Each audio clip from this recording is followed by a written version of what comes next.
All right, guys, so today we will be working on making a 12-ounce candle. And so a couple of days ago, I made this candle. This is an 8-ounce candle. And I used the double boiler to make the 8-ounce candle, and I used lavender and rose, so it really smells good. So yesterday, I made a 10-ounce candle, which you see right here, and using jasmine. And so I'm gonna light this tomorrow because it takes about 2 days to cure. And later on, I will light the first candle I made, the 8-ounce candle I made, and show you guys how well it flames and how well it lights. But today I have my 12-ounce candle vessel prepared. I have the wick centered in the middle, with this to center the wick in the middle to keep still once I pour the wax inside of the 12-ounce candle jar vessel. So right now I have prepared my soy wax, and you need about 272 grams of soy wax to go inside of a 12-ounce candle vessel. 272 grams comes out to 9.6 ounces of soy wax. So I have that prepared over here.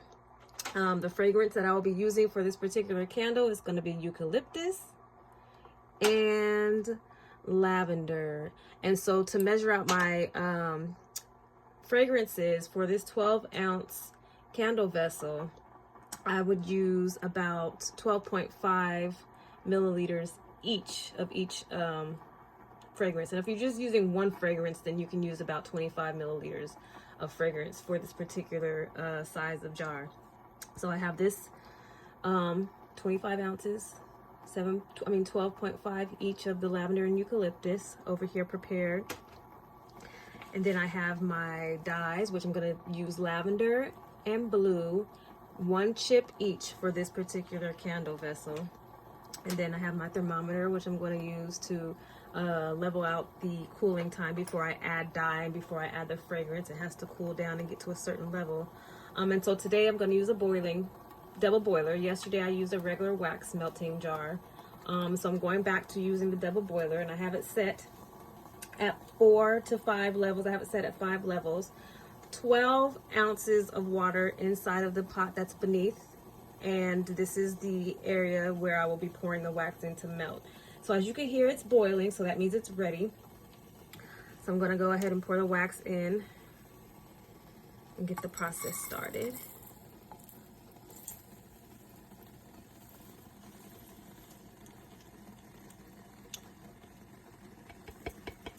And usually it melts pretty fast, so you just have to keep mixing continually, which is the part where the waiting happens. So I have my mixing spoon, my mixing spatula. And you just basically keep stirring.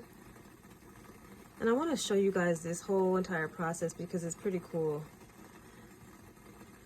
And I wanted to use the double boiler today because it does melt the wax faster than the regular melting pot that I used yesterday, which I like because it's convenient. And so you just continue mixing. You see how quick it's melting.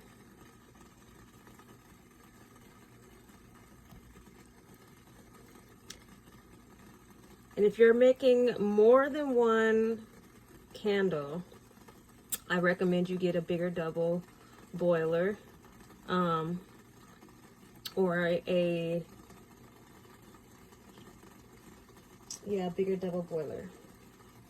Look at how fast this wax is melting, guys.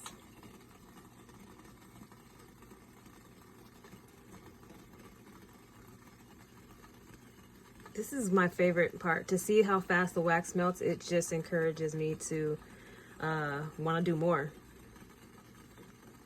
Now, if you're going to make the same scent of candle wax, then you don't have to worry about cleaning out your container that you're melting the wax in, because you can just reuse it again if you're making the same color, if you have the same color dyes. But if you're going to use a different color then I would suggest cleaning it out, wiping it out, and starting fresh, because you do not want your fragrances or different colors to intertwine. I mean, unless you want to mix and be creative. It's all up to you. When I first used this double boiler, I was wondering why it didn't melt the wax as fast, but I had to wait for it to boil before adding the wax. And so today, I waited for the water to start boiling and then melting my wax. And so once the wax is all melted, you want to stir about 3 to 5 minutes until the wax is completely melted. And after it's completely melted, I'm going to turn the power off. And then once my temperature of the wax gets to a certain temperature, for this particular boiling pot, I want to get it to at least 190 degrees Fahrenheit or 90 degrees Celsius before adding my dye. You want to make sure it's completely melted, because there's still some chips around there floating.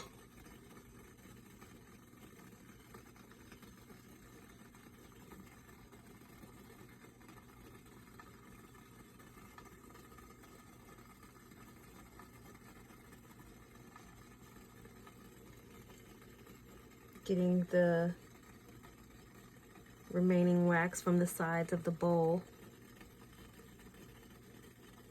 You don't want to leave no wax behind. And if you find that you have wax on your spatula or whatever mixing tool you're using, just scrape it off. Don't want to waste any wax. You want to use all of the wax as much as you can. Okay.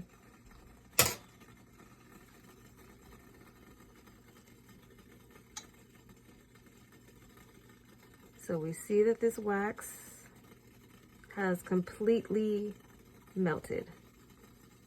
So what I'm going to do is I'm going to turn my double boiler off. So it's off, the red light is off. Then I'm going to use my thermometer here and turn it on to, I switch between Celsius and Fahrenheit. Right now it's at Celsius, so it's at 27, so I'm going to wait until it gets to 90 before adding my dye. 56.3, 59, 62.3, 64.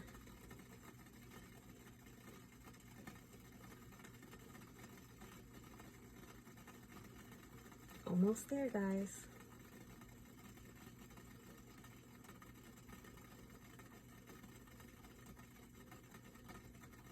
77.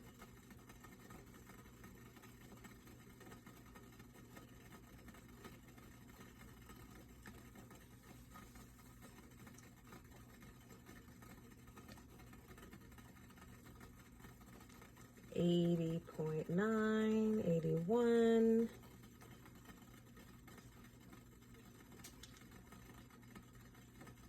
And it's okay if you still hear it boiling because it gets really hot, but it's done. This is part of the process.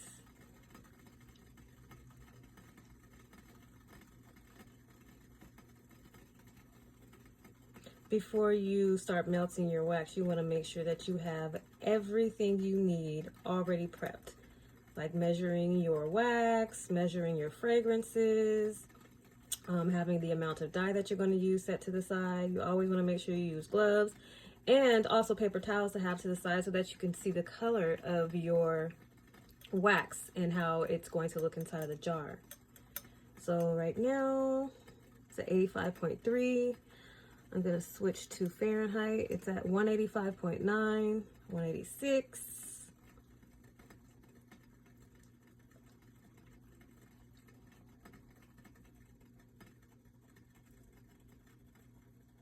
187.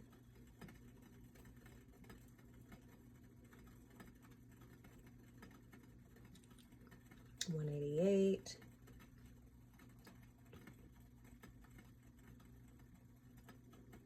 And like I said, you want to get to have it to 190 Fahrenheit degrees before adding your dye, or 90 degrees Celsius before adding your dye. 190. So I'm going to add the dye next. So I have my lavender, which this is what the chips look like. So it's 1. And then I have my blue. I'm going to add it at the same time.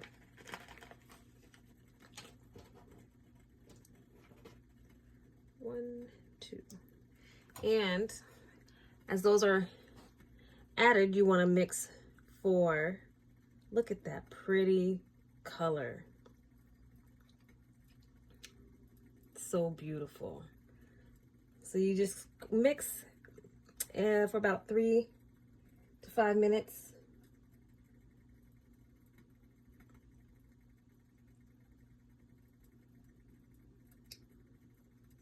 Mix for about 3 to 5 minutes. I love this color. You guys just don't know. I'm gonna get a paper towel and show you what it looks like.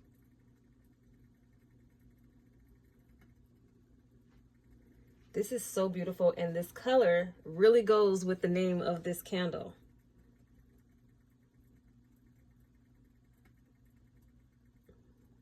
It really does.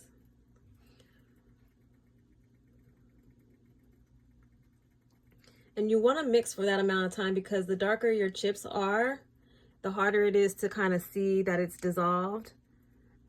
But really quick, I'm going to take this paper towel and just dab on it. Look at that. Look at that pretty blue.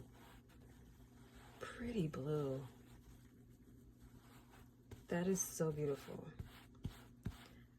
I can't wait to see what it's going to look like when it's not just poured in the vessel, but when it's actually dried, solid. I got my fragrance over here waiting to be poured in just a little while. It smells really good mixed together. Once again, it's the lavender and eucalyptus. And so after you mix this thoroughly, let's see if the chips have dissolved. Okay, so once you've mixed the chips in thoroughly and the chips are thoroughly dissolved, and because I only used 2 chips, it did not take long to dissolve. You want to re-measure your temperature.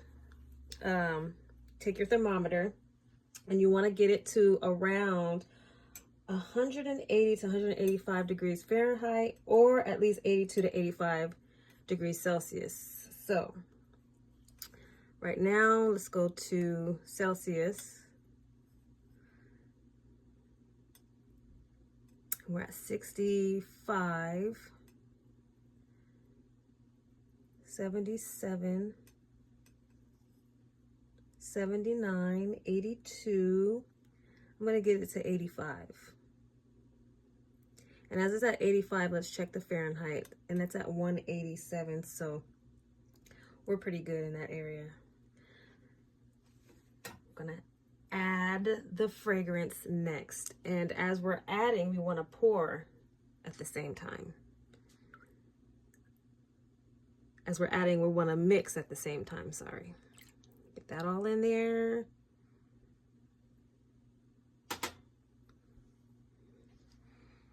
And I can just, oh, the scent. This is a beautiful, beautiful color.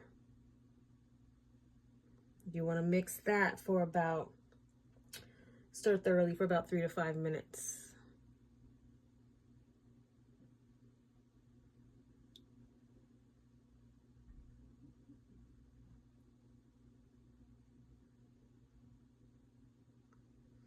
And what I learned about cleaning out your container that has the dye, the dark colored dye, I learned to make sure you have paper towels on hand and quickly wipe, because as it dries fast. It's going to be a little bit harder to clean up. So before I pour this in my vessel, I'm going to go and grab some more paper towels so that the cleanup can be a little bit easier.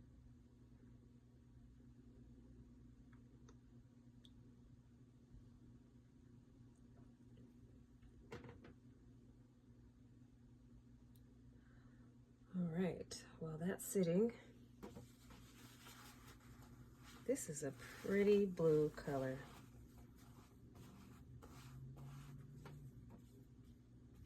That is just beautiful.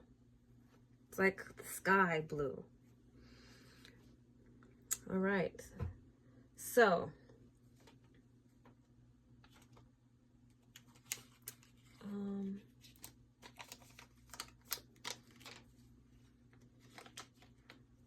put this back in. We don't need all that. All right. So I have my paper towel, and it's best to use gloves while you're doing this because it's kind of hard to get the dye off of your fingers. So here is the fun part. The pouring of the jar. Oh, before I start, let me scoot this over just a little bit.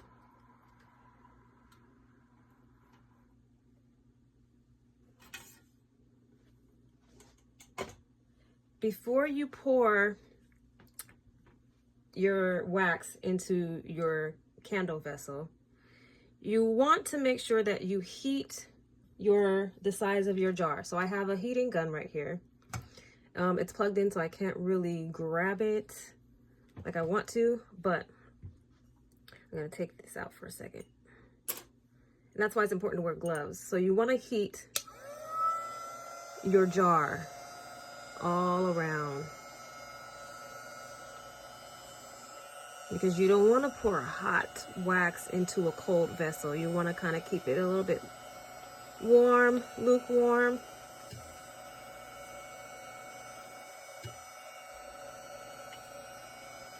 And having this heating gun also helps too. Like if you see bubbles at the top of your candle, once it starts drying, you can take it and heat it up a little bit where it melts so it could be a flat surface. So that's one of the pros of using this heating gun. All right. So you got that heated on the sides all around. I'm gonna add this back. And what I like about this double boiler is the pouring spouts. It makes it so much easier to pour your wax, your melted wax, inside of your candle vessel. Okay, so you guys see, I'm gonna pour. This is the fun part because I get to see the color. Look at that beautiful blue. That is so beautiful. All right, then you got your paper towel where you want to quickly wipe because you don't want the wax to dry up all inside of there. Then it'll be easier to clean up later. Okay. So we're gonna let this cool off. Let's move it to the side because it's still fairly hot. I like to keep my paper towel sometimes because it just shows the colors that I've used over the course of making these candles. So I don't want my wax wick way over there. You kind of want it in the middle, centered in the middle. And there you have it. I want to get it just in the center. And that's where it's at. All right, guys. Until next time, I will show you the end result once it starts to cure and get a little solid.